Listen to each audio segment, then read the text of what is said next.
আজকে আমরা 2019-এর RPF SI এর প্রিভিয়াস ইয়ার কোশ্চেন নিয়ে আলোচনা করব। 25টি গুরুত্বপূর্ণ ম্যাথ আমরা আলোচনা করব আজকে। দেখো, প্রথম প্রশ্ন রয়েছে, যদি কোনো বৃত্তের ব্যাসার্ধ পূর্বের 19 গুণ হয়ে যায় তবে নতুন পরিধিটি প্রকৃত পরিধির কত গুণ হবে? তাহলে প্রথম ব্যাসার্ধ কত ছিল? একটি বৃত্ত, ধরে নাও এটি একটি বৃত্ত, এর ব্যাসার্ধ প্রথমে ছিল 1, এবং পরে ব্যাসার্ধ কত হয়ে গেছে? 19 গুণ হয়ে গেছে। তাহলে আমাদের এটা 2πr এবং এটা হচ্ছে 2πr পরিধির সূত্র। তাহলে 2π কেটে যাবে এবং আর এর মান কত? এখানে 1 এবং এখানে 19ই থাকবে। তাহলে আমরা কি দেখতে পেলাম যে পরিধিও কি হবে? 19 গুণই হবে। তাহলে উত্তর হবে কি? 19। নেক্সট কোশ্চেন, 440 টাকায় একটি আইটেম বিক্রি করে একই জিনিস 1000 টাকায় বিক্রি করলে প্রাপ্ত লাভের 60% লোকসান হয়। সেই জিনিসের ক্রয় মূল্য কত? তাহলে আমরা দেখো, প্রথমত ক্রয় মূল্য x ধরে নাও, ক্রয় মূল্য, তাহলে আমাদের প্রথমত বিক্রি করেছে কত? x মাইনাস 440 সমানে 1000 টাকায় বিক্রি করেছে এবং দাম হচ্ছে এটি, তার 60% লোকসান হয়েছে। তাহলে এটা কাটাকাটি করলে হবে 3, 20 3 60, 20 5 100, তাহলে 5টা এদিকে গুণ হবে 5x 2200 সমান হচ্ছে 3000 মাইনাস 3x, তাহলে এটা 8x হয়ে যাবে সমান হচ্ছে 5200। এটা কাটাকাটি করলে উত্তর 650। নেক্সট অঙ্ক দেখো, দুটি সংখ্যার গুণফল বলুন যার মধ্যে এলসিএম হলো 9017 এবং এইচসিএফ হলো 1। দেখো, আমরা জানি যে পরস্পর মৌলিক সংখ্যার গোসাগু 1 হয়, তাহলে এগুলো নিশ্চয় পরস্পর মৌলিক সংখ্যার গুণফল বটে। তাহলে আমাদের উত্তর কি হবে? 9017। উদাহরণস্বরূপ কি রকম দেখা যায় যে মৌলিক সংখ্যা, পরস্পর মৌলিক সংখ্যা কি? 3 এবং 5, এর লসাগু কি হবে? 1 হবে। এটা 3 এবং 5, এর এলসিএম কত হবে? 15 হবে। তাহলে আমরা এখানে 15 যদি বসাই তাহলে, এবং 1 তো এখানে বসে আছে, তাহলে কি দেখবো যে দুটি সংখ্যার এলসিএম যা এবং মৌলিক সংখ্যার গুণফল একই। তাহলে 9017 এলসিএম আছে, এখানে 9017 অ্যান্সার হবে। গুণফল দুটো একই হবে।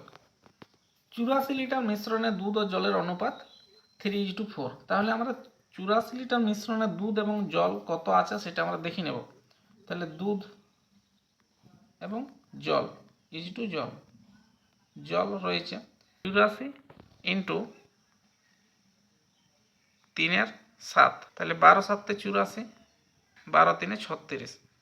তাহলে আমাদের 3 অনুপাতে কি আছে? দুধটে রয়েছে, তাহলে 3 অনুপাতে রয়েছে মানে কত? এখানে দুধ 36 এবং বাকি যেটা রয়েছে 84 মাইনাস 36 সমান হচ্ছে 48 জল রয়েছে। তাহলে মিশ্রণে কত অতিরিক্ত জলের পরিমাণ রয়েছে, মানে কি? জল পরে মিশাইছে, মানে এখানে x লিটার জল আমরা মিশাইছি। তাহলে অনুপাত হয়ে গেছে কত? 3:5, 3:5। তাহলে 3-এর মানে কত? এখানে দেখো 36, তাহলে 5-এর মান কত হবে? 3-এর মান কত করে 36 হয়েছে? 12 গুণ করে হয়েছে। তাহলে 5-এর মানও 12 গুণ করতে হবে, যেহেতু অনুপাতে আছে। তাহলে আমাদের এখানে কত হয়ে যাবে? 60 হয়ে যাবে।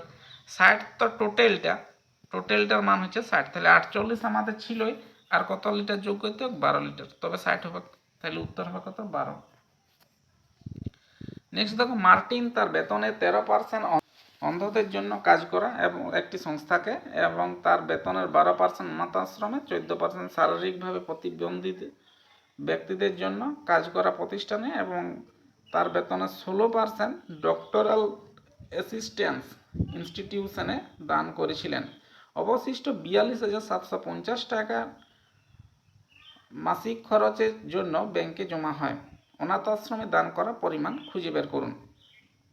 দেখো, এটা আরপিএফ এসআই পড়েছে, এটার প্রিভিয়াস ইয়ার সেটটা আমরা করাচ্ছি। তাহলে দেখো, প্রথমত তার বেতনের কত কত পার্সেন্ট আমরা যোগ করে নেব। প্রথমত 13% প্লাস 12%, তারপরে প্লাস শারীরিক প্রতিবন্ধী 14% প্লাস 16% ডক্টরে। তাহলে টোটাল হচ্ছে কত? 55%। এবং বাকি আছে কত? 100-র মধ্যে 55 যদি বাদ যায় তাহলে বাকি আছে 45%।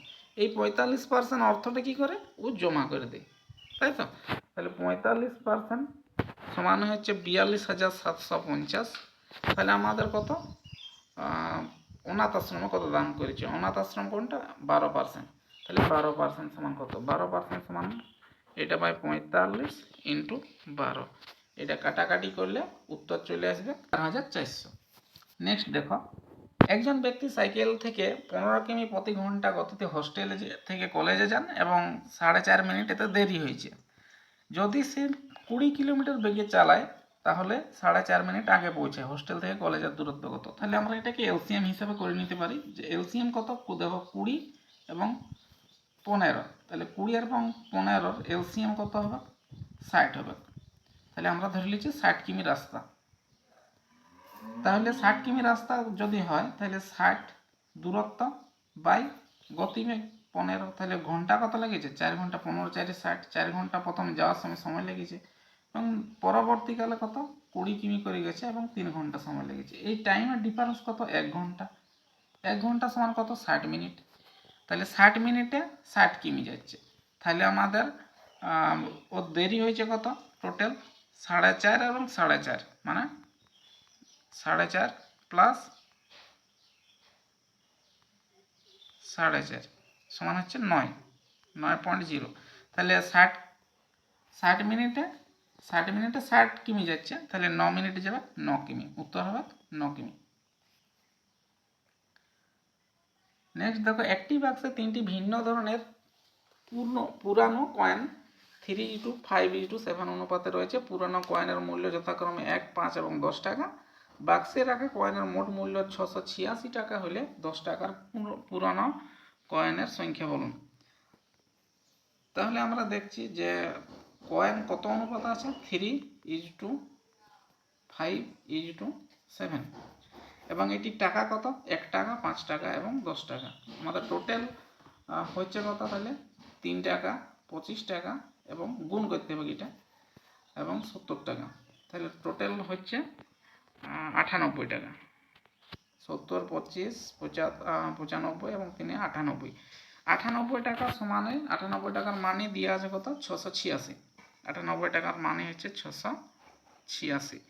তাহলে আমাদের 10 টাকার মান কত, 10 টাকার মানের অনুপাত কত, টাকার অনুপাত 7। তাহলে 1 টাকা হচ্ছে এটা বাই 98 এবং 7 টাকা হচ্ছে ইন্টু 7। 7 অনুপাতটা যেহেতু টাকার অনুপাত, তাহলে এইটা কাটাকাটি করলে দেখো এটা 7-এ কাটি যাবে, 7 7 49, 49, উত্তর হবে 49। একটি পরবর্তী কোশ্চেন দেখো, একটি পরিমাণ 7,000 টাকা বার্ষিক 8% সরল সুদের হারে বিনিয়োগ করে এবং যদি 5 বছর পর অর্থ উত্তোলন করা হয় এবং মোট পরিমাণ অর্ধেক পুঁজিবাজারে বিনিয়োগ করা হয়, অবশিষ্ট পরিমাণ খুঁজুন।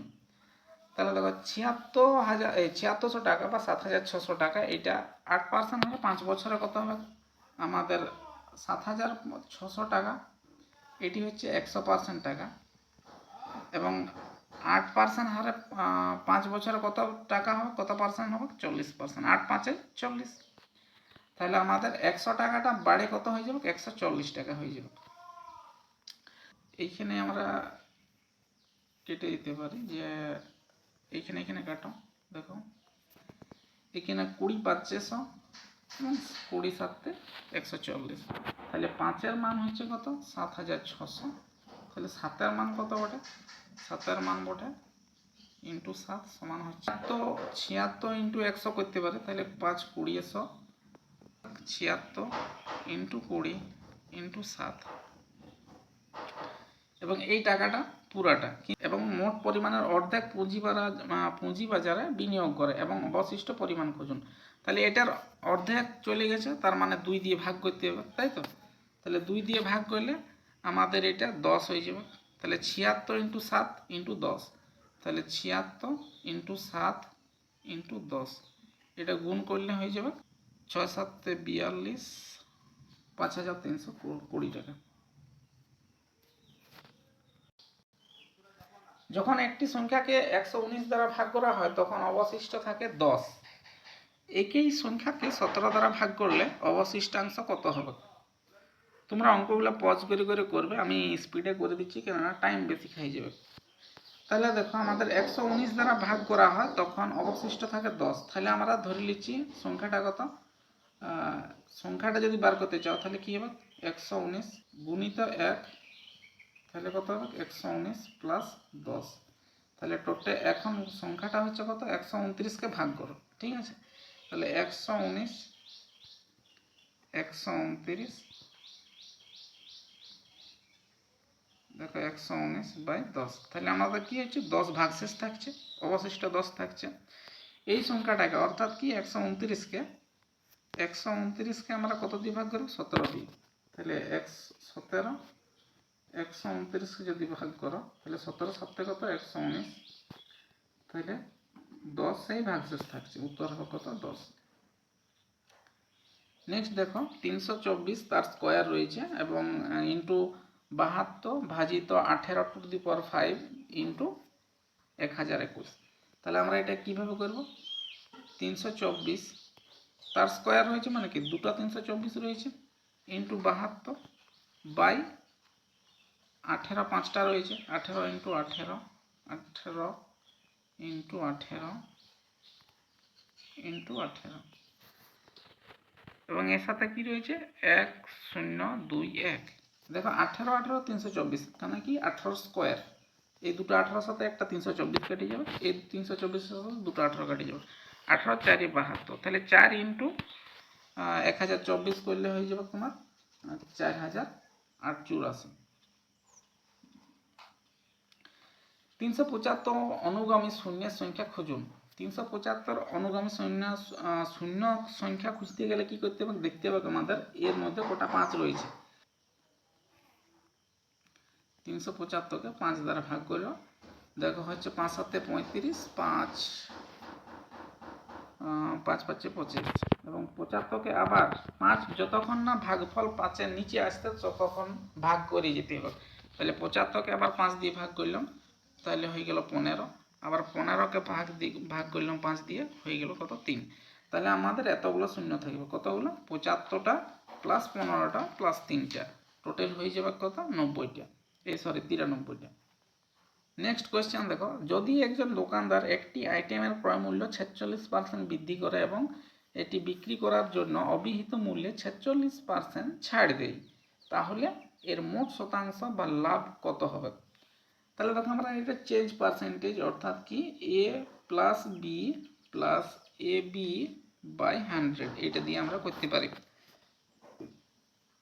এবং এখানে মনে রাখতে হবে যেখানে ছাড় বলা আছে সেখানে মাইনাস করতে হবে এবং দিয়ে আছে সেখানে প্লাস করতে হবে, প্লাস তো লিখতে হয় না কিন্তু মাইনাস তোমাকে লিখতেই হবে। তাহলে 46 প্লাস এটা হচ্ছে এই প্লাস, এরপরে কি আছে দেখো মাইনাস 46, মাইনাস কেন করেছি এখানে ছাড় বলেছে সেই জন্য, প্লাস 46 ইন্টু মাইনাস 46 বাই 100। তাহলে আমাদের দেখো এখানে 46 এই 46 আর এই মাইনাস 46 কাটিয়ে যাবে, তাহলে আমাদের এই 46-এর স্কোয়ার এবং এটা কি হবে ক্ষতি হবে। দেখো 46-এর যদি স্কোয়ার করো 6 আর 6 কি হবে 6 6 36, মানে ইউনিট ডিজিট কি হবে 6 হবে, ইউনিট ডিজিট এইখানে একটা 6 আছে এখানে একটা 6 আছে, তাহলে আমাদের ইউনিট ডিজিট যদি 6 হয় তাহলে আমাদের আর এইখানে দুটো 6 রয়েছে এবং এখানে কি হচ্ছে মাইনাস হচ্ছে অর্থাৎ কি ক্ষতি হবে, তাহলে উত্তর হবে এইটা, এটা হবে না। এভাবে গুণ না করে করতে পারো তোমরা, ঠিক আছে। নেক্সট দেখো বর্গক্ষেত্রের কাচের টুকরোটি মোট ক্ষেত্রফলের 1444 সেন্টিমিটার স্কোয়ার বটে, ঠিক আছে। ক্ষেত্রফল আছে, ক্ষেত্রফল কি হয় দৈর্ঘ্য গুণিত প্রস্থ বা বর্গক্ষেত্র কি হয় বাহু স্কোয়ার হয়, তাহলে সেন্টিমিটার স্কোয়ার হবে, এটা 2 নয় এটা স্কোয়ার। যা একটি বর্গাকার টেবিলের উপরে রাখা রয়েছে, টেবিল এবং কাচের টুকরোটির প্রান্তের মধ্যে পার্থক্য হচ্ছে 9 সেন্টিমিটার, টেবিলের দৈর্ঘ্য বলুন। তাহলে দেখো আমাদের টেবিলটা কীরকম রয়েছে, টেবিলটা রয়েছে এইটি একটি টেবিল মনে করো এবং এর উপরে রয়েছে একটা কাঁচের টুকরো, এটার দৈর্ঘ্য হচ্ছে 1444 এবং প্রান্ত দুটো কত 9, মানে প্রান্তর মধ্যে পার্থক্য হচ্ছে 9, এদিকেও 9 এদিকেও 9। তাহলে আমাদের বর্গক্ষেত্র রয়েছে যেহেতু কাঁচের টুকরাটা সেহেতু আমাদের বাহু স্কোয়ার করা আছে, তাহলে এ স্কোয়ার সমান কত, বা বাহু স্কোয়ার সমান হচ্ছে 1444। বাহু সমান কত হবে, বাহু সমান হচ্ছে √144। এটা কার রুট বটে, এটা বটে তোমার 8 8 64 আর 3 3 4 12, ঠিক আছে। তাহলে 38 রুট বটে। তাহলে আমাদের 38 আমাদের এই বর্গক্ষেত্রের বাহু, মানে কি এইটা 38 এবং এইটা 9 এবং এই দিকেরটা 9। আচ্ছা আমি আলাদা কালে দিয়ে করি, এই দিকেরটা 9 এবং এই দিকেরটা 9। তাহলে আমাদের দুটো যোগ করলেই হবে, তাহলে একটা 9 এবং এই দিকের 9টা যোগ করলেই হবে। 9 9 18, 18 মানে হচ্ছে এইটা 18 প্লাস 38 সমান হচ্ছে কত, 8 8 কত 16, তাহলে 56 উত্তর হবে। একটি ট্রেন 204 মিটার দীর্ঘ একটি সেতু অতিক্রম করতে 57 সেকেন্ড সময় নেয়। যদি সেই একই ট্রেনের একটি সংকেত বোর্ড অতিক্রম করতে 23 সেকেন্ড সময় লাগে, তাহলে ট্রেনের দৈর্ঘ্য কত? তাহলে দেখো আমাদের 57 মিটারে কি হচ্ছে, 57 মিটারে ট্রেন প্লাস সেতু চলে গেছে, এবং 23 মিটারে কী করছে, 23 সেকেন্ডে কী করছে, 23 সেকেন্ডে ট্রেনটা শুধু অতিক্রম করছে। আমরা জানি যে একটা সংকেত বোর্ড পেরানো বা একটা সাইন বোর্ড বা একটা স্তম্ভ পেরানো ট্রেনটার দৈর্ঘ্য পেরানো।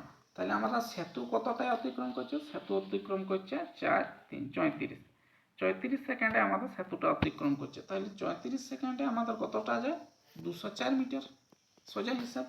তাহলে আমাদের ট্রেনটা খুঁজেছে, তাহলে একে যাবে এটা বাই 34 এবং 23-এ যাবে কত, ইন্টু 23। তাহলে এটা কাটাকাটি করলে হবে কত, দেখো 34 6 হচ্ছে 204 এবং 6 2 12 120 আর 6 3 18 মানে 138, উত্তর হবে 138। যে কোনো চক্রবৃদ্ধি সুদের হারে একটি মূলধন 4 বছরের মধ্যে 3 গুণ হয়ে যায় এবং কত বছরে এটি নিজের 21 87 গুণ হবে? তাহলে আমরা জানি কি চক্রবৃদ্ধি সুদের ক্ষেত্রে কি হয়, 4 বছরে কত গুণ হয়েছে, 3 গুণ হয়েছে, 3 গুণ হয়েছে। তাহলে এটা কত গুণ হবে, 21 87। এটা 3 টু দি পাওয়ার কত পাওয়ার বটে সেটা আমাদেরকে দেখতে হবে। তাহলে 3 টু দি পাওয়ার 7, এটা বটে 7। তাহলে 7 এর মান হচ্ছে এইটা, এবং 4-এর সাথে কী হবে, এইটা 4-এর সাথে গুণ হয়ে যাবে, সিম্পল। 7 × 4 সমান হচ্ছে কত, 28 বছর, উত্তর হবে 28 বছরে এই গুণটা হবে। নেক্সট দেখো, এক ব্যক্তি ভূমিতে একটি সমবাহু ত্রিভুজের পৃষ্ঠে 16 কিমি পার ঘন্টা, এগুলো সব পার আছে, 16 কিলোমিটার বেগে 24 কিমি পার ঘন্টা এবং 12 কিলোমিটার বেগে ভ্রমণ করে পুরো যাত্রাপথের গড় গতি খুঁজুন।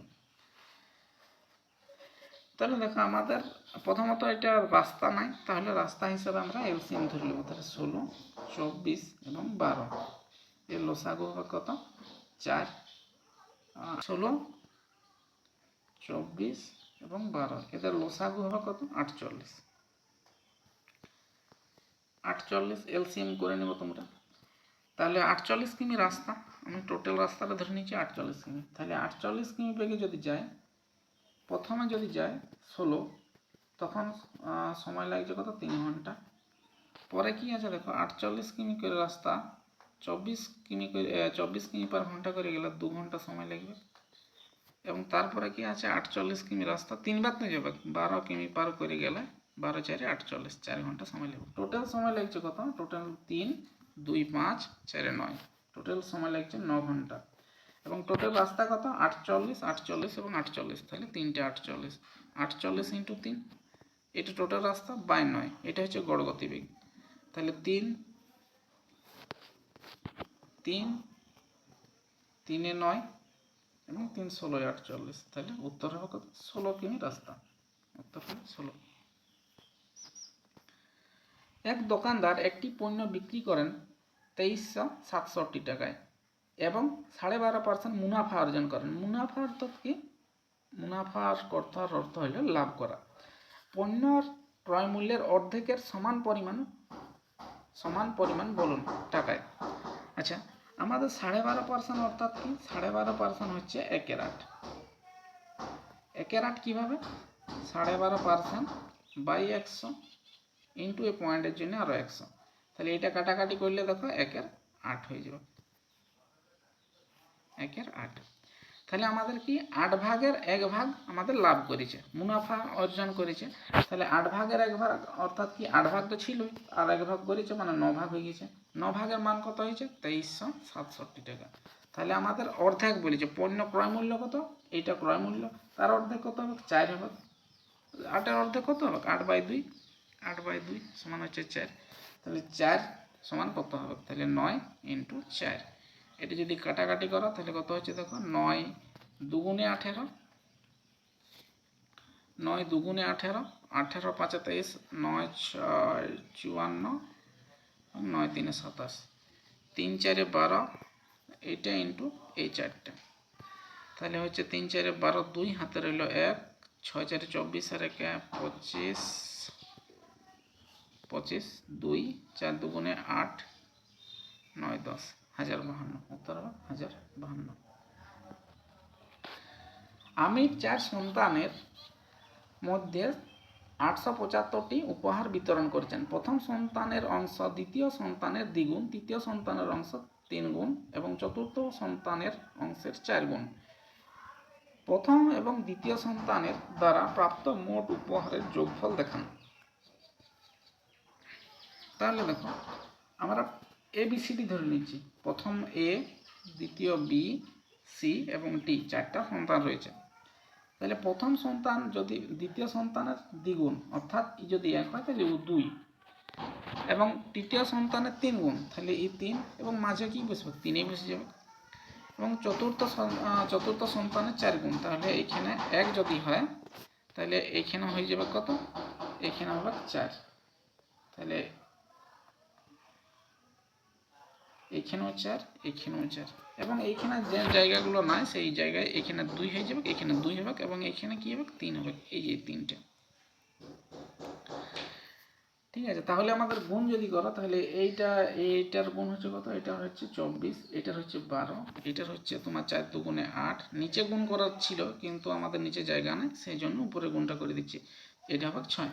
তাহলে দেখো আমাদের এখন প্রশ্ন কি বলেছে? প্রথম সন্তানের অংশ দ্বিতীয় সন্তানের দ্বিগুণ, তাহলে দ্বিতীয় সন্তানের দ্বিগুণ হয়েছে, এবং তৃতীয় সন্তানের 3 গুণ হয়েছে, 8 3 24 × 3, এবং চতুর্থ সন্তানের 4 গুণ হয়েছে। দেখো চতুর্থ সন্তানের 4 গুণ হয়েছে, তাহলে আমাদের সংখ্যাটা ঠিক আছে। এরপরে কি বলেছে দেখো, যে 4টি সন্তানের উপহার বিতরণ করেছেন এবং তাদের মধ্যে প্রথম এবং দ্বিতীয় সন্তানের দ্বারা প্রাপ্ত মোট উপহারের যোগফল দেখান। তাহলে দুজনকার যদি যোগ করো প্রথম এবং দ্বিতীয়, তাহলে 24 + 12 সমান হচ্ছে 36। তাহলে 36 কার মধ্যে? 36 হচ্ছে 24 12 36, 8 হচ্ছে, এবং 8 আর 14 হচ্ছে 50, ঠিক আছে। তাহলে 50-এর মধ্যে 36, মানে টোটাল সংখ্যা হচ্ছে এইটা, এবং এর মধ্যে 36টা বার করতে হবে তোমাকে। তাহলে 50 36/50 ইন্টু কত? 8 7 5। তাহলে এটা কাটাকাটি করলে হবে আমাদের 18 দুগুণে 36, 25 দুগুণে 50, 25 3 75, 25 5 125। তাহলে 35 × 18, 35 × 18, 35 × 18 করলে কত হচ্ছে দেখো, 18 গুণ করো, 630 হবে উত্তর। নেক্সট দেখো, একটি উপহার বাক্সে 10টি চুড়ি রয়েছে। প্রথম 4টির গড় ওজন 57 গ্রাম এবং বাকি 6টির গড় ওজন 58 গ্রাম, তবে সব চুড়ির গড় ওজন কত? তাহলে আমাদের প্রথম যে 4টি চুড়ি রয়েছে, প্রথম 4টি যে চুড়ি রয়েছে সেই 4টি চুড়ির 57 গ্রাম ওজন, এবং পরবর্তী যে 6টি চুড়ি রয়েছে সেটার ওজন 58 গ্রাম। তাহলে টোটাল গুণ করলে কি হচ্ছে দেখো, 7 4 28, 28 2, 5 4 20 2 22, এবং এটা 8 6 48, 8 6 48, এবং 4 5 6 30 আর 4 34।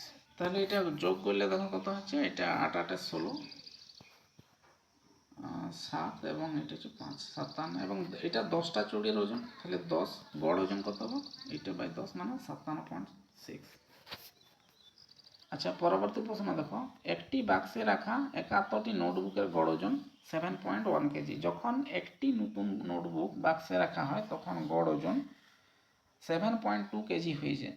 নতুন নোটবুকের ওজন উল্লেখ করো। তাহলে আমরা জানি যে এটা প্রথমত গড় ওজন দিয়ে আছে, মোট বের করতে হলে কি হবে, 71 সাথে 71 গুণ করতে হবে। তাহলে আমাদের ইউনিট ডিজিট করো, দেখো ইউনিট ডিজিট হবে 1। এবং এরপর দেখো 72, 7.1 আর কি 72,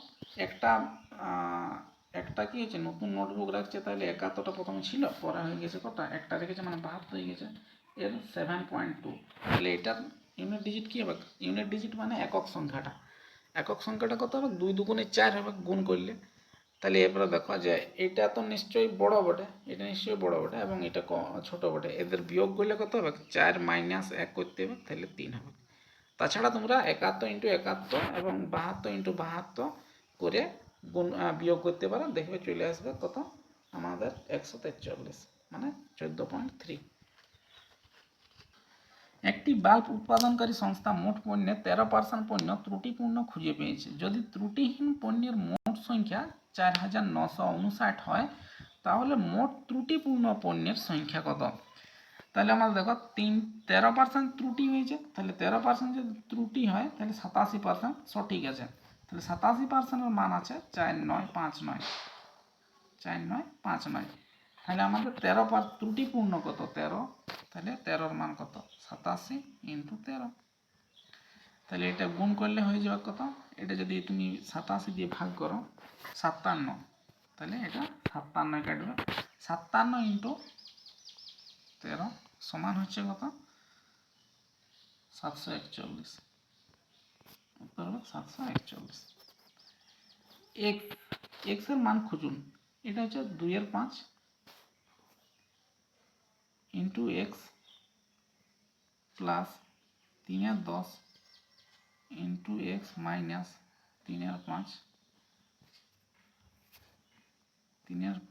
ইন্টু এক্স সমান হচ্ছে 531। আমরা দেখো এক্সটাকে কমন নিতে পারি, তারপরে কি করতে পারি, 2/5 প্লাস 3/10 মাইনাস 3/5। আমরা নিচটাকে আবার সমান করে দিতে পারি 10, নিচটাকে আবার 10 করে দিতে পারি, এটা হয়ে যাবে তখন কত, 4 প্লাস 3 মাইনাস 6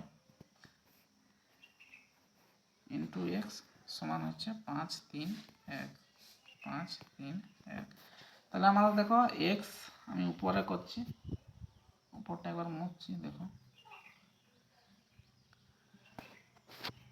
তাহলে এক্স 1/10 ইন্টু 5 3 1, 5 3 1, তাহলে এক্স সমান হচ্ছে 5 3 1 0, এক্স এর মান এটা 5 3 1 0 উত্তর। বিমল ফরাসি ভাষায় 80-র মধ্যে 72, ইংরেজিতে 100-র মধ্যে 91 এবং স্প্যানিশে 70-এর মধ্যে 63 এবং জাপানিতে 50-এর মধ্যে 44 নম্বর পেয়েছে, তার প্রাপ্ত মোট শতাংশ কত? তাহলে দেখো আমরা যে নাম্বারটা পেয়েছে, মোট নাম্বার এখানে আছে, মোট নাম্বার, মোট যেটা পরীক্ষা দিয়েছে এবং প্রাপ্ত নাম্বার, তাহলে 80-র মধ্যে 72, 100-র মধ্যে কত পাইছে, ও 91 পাইছে, এবং 70-এর মধ্যে পাইছে 63 63, এবং 50-এর মধ্যে পাইছে 44। তাহলে আমরা যোগ করছি, এটা যোগ করলে হবে 300, এটা হয়ে যাবে 70। তাহলে আমরা কাটাকাটি দেখো 3 দিয়ে যদি কাটাকাটি করো, তাহলে এটা হয়ে যাবে 100 এবং এটা হয়ে যাবে 90। তাহলে কত পার্সেন্ট, 190 মানে 90%। ঠিক আছে। নেক্সট দেখো, শিলা তার স্বাভাবিক গতির 20 বা 21 গতিতে হাঁটে এবং স্বাভাবিক গতিতে যত সময় নেয় তার থেকে 6 মিনিট বেশি সময় নেয়, একটি নির্দিষ্ট দূরত্ব অতিক্রম করে। এই একটি নির্দিষ্ট দূরত্ব কভার করতে তার স্বাভাবিক সময় লাগে, তার হিসাব করুন। তাহলে আমাদের প্রথমত স্বাভাবিক গতিতে হাঁটতে নেই, প্রথমে স্বাভাবিক গতি কত দেখো, স্বাভাবিক আর বর্তমানে যেটা হাঁটছে, ঠিক আছে, বর্তমান, তাহলে স্বাভাবিক নিচেরটা হচ্ছে স্বাভাবিক গতি, ঠিক আছে, তাহলে 21 এবং হাঁটছে কত, এটা স্পিড, এস ফর স্পিড, আর এটা বর্তমান হচ্ছে 20। তাহলে এটা টাইম, আমরা জানি স্পিড এবং টাইম ইনভার্সলি প্রপোর্শনাল, মানে কি ব্যস্ত সম্পর্ক হয়ে যায়। তাহলে এটা 20 এবং এটা 21 হবে। তাহলে আমাদের পার্থক্য কত দেখো, 20 আর 21-এর পার্থক্য কত, 1। 1 সমানে কত বলা আছে, 6 মিনিট বলা আছে। তাহলে আমাদের এই 20টা কত হয়ে যাবে, 20 সাথে 6 গুণ হয়ে যাবে। 20 1 কীভাবে হচ্ছে, 1 গুণিত 6 সমান হচ্ছে 6। তাহলে 20 সাথে 6 গুণ হইলে হবে 120, এবং 21-এর সাথে গুণ হয়ে গেলে কত হবে, 126 হয়ে যাবে। 126 হয়ে যাবে। তাহলে 120 এবং 126, এবার কি বলে যে স্বাভাবিক সময় কত, স্বাভাবিক এদের টি ফর টাইম, তাহলে স্বাভাবিক, এটা স্বাভাবিক সময় হচ্ছে 120। নেক্সট দেখো, যদি 26 বাই, এটা 26√3 বলে, 26√3 তির্যক বিশিষ্ট ঘনকটি গলে যায়, তাহলে আয়ত ঘনকটির উচ্চতা কত হবে যদি আয়ত ঘনকটির দৈর্ঘ্য ঘনকের বাহুর সমান হয়। তাহলে আমাদের দেখো এটা তির্যক উচ্চতা দেওয়া আছে, তাহলে আমাদের বাহু কত হবে, বা বাহু হচ্ছে আমাদের 26 হবে, যেহেতু আমাদের ঘনকের তির্যক উচ্চতা বাহু √3 হয়। তাহলে আমাদের বাহু √3 হচ্ছে 26√3। তাহলে বাহু সমান কত হবে, √3 কেটে দিয়ে যাবে, তাহলে বাহু বা এ সমান হবে 26। তাহলে 26, আর আমরা জানি যে ঘনকের আয়তনের সূত্র হচ্ছে বাহু কিউ, তাহলে 26 × 26 × 26। এরপর দেখো আয়ত ঘন বলেছে, আয়তনের সূত্র হচ্ছে কি, দৈর্ঘ্য গুণিত প্রস্থ গুণিত উচ্চতা। তাহলে আমরা এইটা দিয়ে কাটলেই উত্তর চলে আসবে। তাহলে আমাদের কি বলেছে যে আয়ত ঘনের দৈর্ঘ্য বাহুর দৈর্ঘ্যের সমান, ঠিক আছে। তাহলে বাহুর দৈর্ঘ্য সমান, বাহু কত 26, তাহলে আয়ত ঘনও 26, এবং আয়ত ঘনের প্রস্থ কত হয়ে গেছে, 13 হয়ে গেছে, এবং হাইট কত হচ্ছে, ঠিক আছে। এটা আমরা বের করবো। তাহলে 26 আর 26 কাটলো, 13 দুগুণে 26, আর 26 একটা পড়ে রইলো, এবং 26 দুগুণে কত, 52। তাহলে হাইট কত হয়ে যাবে, হাইট হয়ে যাবে 52 সেন্টিমিটার। উত্তর হবে কত, 52। আজকে এই পর্যন্তই ছিল, পরবর্তী ভিডিও আপলোড করা হবে।